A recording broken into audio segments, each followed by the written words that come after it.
Oh.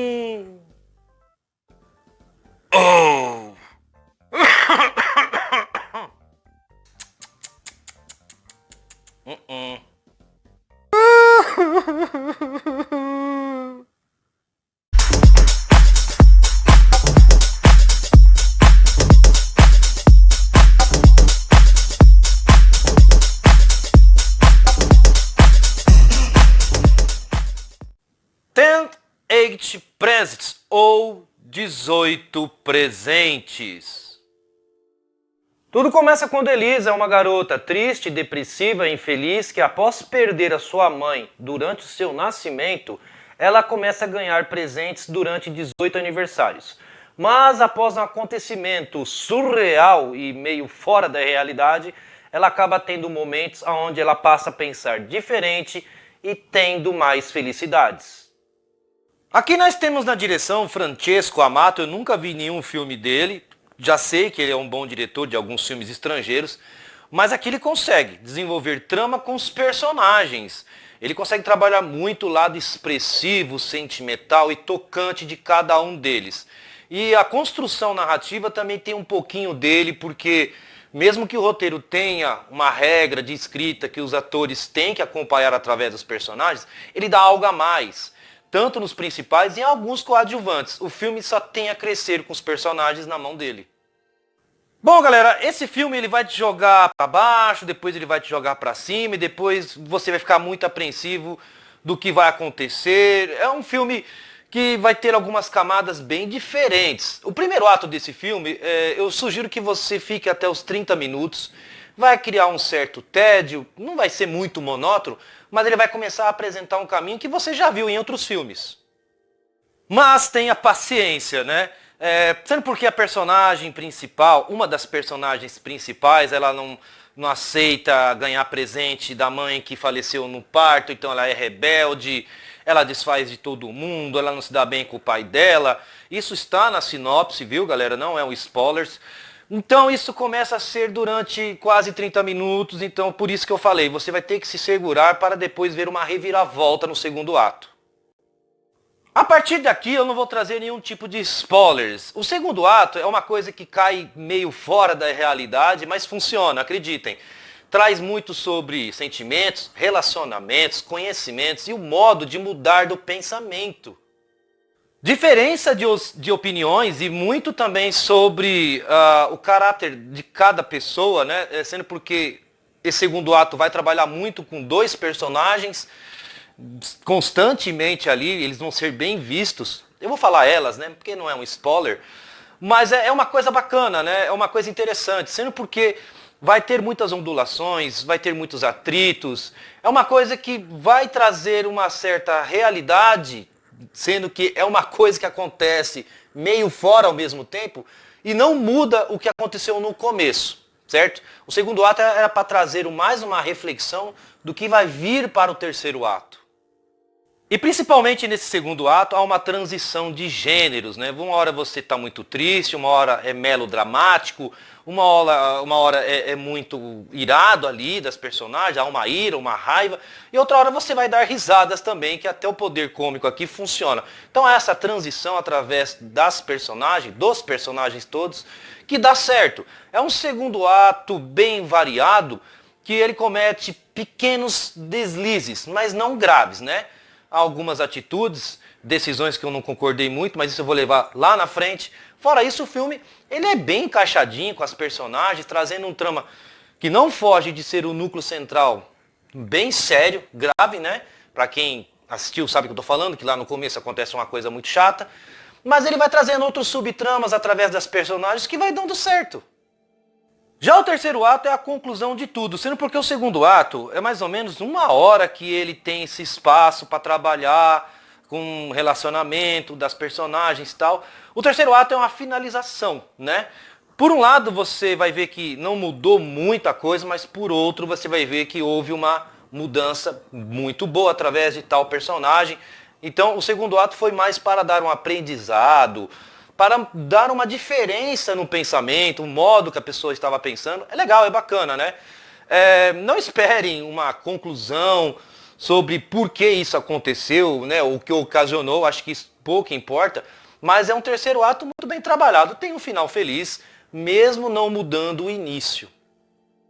Bom, galera, já pela parte técnica, o roteiro ele é muito bem escrito. Ele comete alguns deslizes com as personagens, há uma coisa que poderia ter sido um pouco mais suave, mas eles querem colocar certas diferenças de opiniões, atritos, discussões. Isso é legal, que dá uma mudada no tom, depois cai, eleva o filme, né? Não deixa você muito monótono assistindo. Mas às vezes eu achei que foi fora um pouco de ritmo, né? Pô, tá brigando já, então é uma coisa que faltou um pouquinho de cronologia. Fora isso, ele se dá bem. Ele consegue finalizar o terceiro ato muito bem, sem alterar muitas coisas.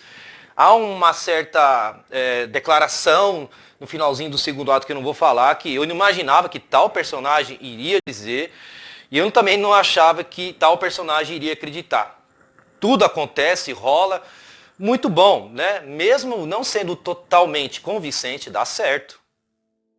Já a trilha sonora, ela funciona muito bem, ela serve de acelerador. E acreditem, ela é muito bem encaixada nos momentos de drama, felicidades, iras, tudo aqui é muito bem usado com a trilha sonora, ela não compromete também. Já a cinematografia é uma coisa bem básica, funciona, não vi tela tremida, não vi cenários desfocados, mas eu gostei muito da focagem em certos momentos, em alguns personagens que estão tendo momentos intensos, importantes, dramáticos, tristes, felizes. Eles usam isso e dá um tom muito bom através da história. Vamos começar pelo elenco. A Victoria Puccina está muito bem aqui. O roteiro, ele trata ela bem, mas eu achei que no segundo ato tentaram preservar uma coisa nela. Levou um tempinho para o roteiro perceber, né? Uma certa seriedade, autoridade, depois o roteiro começou a mudar durante um certo relacionamento bacana, mas demorou um pouquinho. Eu comecei a perceber que a personagem era uma bruxa, mas não é isso, né? Houve um pequeno deslize, mas o roteiro ainda percebeu a tempo, ela não compromete, ela se doa, e eu gostei muito da personagem em questão de objetividade. Ela tem um objetivo, ela encara as coisas como tem que encarar, pronto, acabou, e a decisão que ela tem que tomar é uma decisão fortíssima de mãe. Já a personagem interpretada pela Benedetta Porcaroli, ela está muito bem aqui. Eu acredito que é difícil a gente encontrar personagens que conseguem dar a química, a atriz, ela se dá muito bem pela questão de transição de gêneros. Ela consegue transmitir raiva, ira, felicidade, tristeza, tudo que é jogado aqui ela consegue transmitir isso para você, ela tem talento. O roteiro também acaba pequenos deslizes cometendo a ela, mas não são tão graves. Achei alguns momentos que há uma facilidade enorme, né, de um certo apego, um certo afeto. O roteiro exagerou um pouquinho nisso, mas são pequenos deslizes. A atriz com a personagem dá muito certo aqui, ela rouba o filme. Já o personagem interpretado pelo Edoardo Léo, ele tá bem, o roteiro lhe dá um papel fácil, né? Não tem muito o que ele trabalhar, apesar da boa presença dele dentro do filme. Ele tá ali para seguir coisas simples, né? Eu não aceito isso, e você tem que ter uma disciplina, coisas de pai, coisas de marido, são bem eficientes, ele não compromete, mas o roteiro poderia ter trabalhado com um pouquinho mais de brilho no personagem durante o meio, mas não compromete. 18 Presents, ou 18 Presentes, está na Netflix, tem pouco tempo e é um ótimo filme. De bom a ótimo, viu, galera? Algumas coisas eu não gostei, achei muito exagerado pela parte do roteiro. Algumas vezes o roteiro parece que cochilou e deixou as personagens tomarem conta. Mas é um filme que tem um roteiro bem escrito, sim, e traz uma história muito comovente, emotiva, vai te emocionar, claro, não vai te fazer chorar, mas vai te trazer muita emoção. Bom, eu acho que é um filme que apresentou pequenos defeitos, não teve graves problemas, e eu não poderia dar outra nota, como 7.7. A principal qualidade desse filme é o tema, né? E a transição dos personagens. É muito bom e eu recomendo. 18 Presents, ou 18 Presentes, é o filme que você está procurando em questão de melodramático, uma coisa mais emotiva. Está na Netflix e se eu fosse você, iria lá e assistiria sim, porque vale a pena. Mas uma coisa, galera, o filme é italiano e é legendado. Eu não poderia deixar de escapar essa. Então, eu sugiro que você leia as legendas ou aprenda, né, a linguagem italiana. Fora isso, eu não encontrei problemas. Eu curto normalmente, não é desconfortável para mim, mas para outros é, né? Bom, galera, por aqui nós terminamos. Tamo junto. Até a próxima.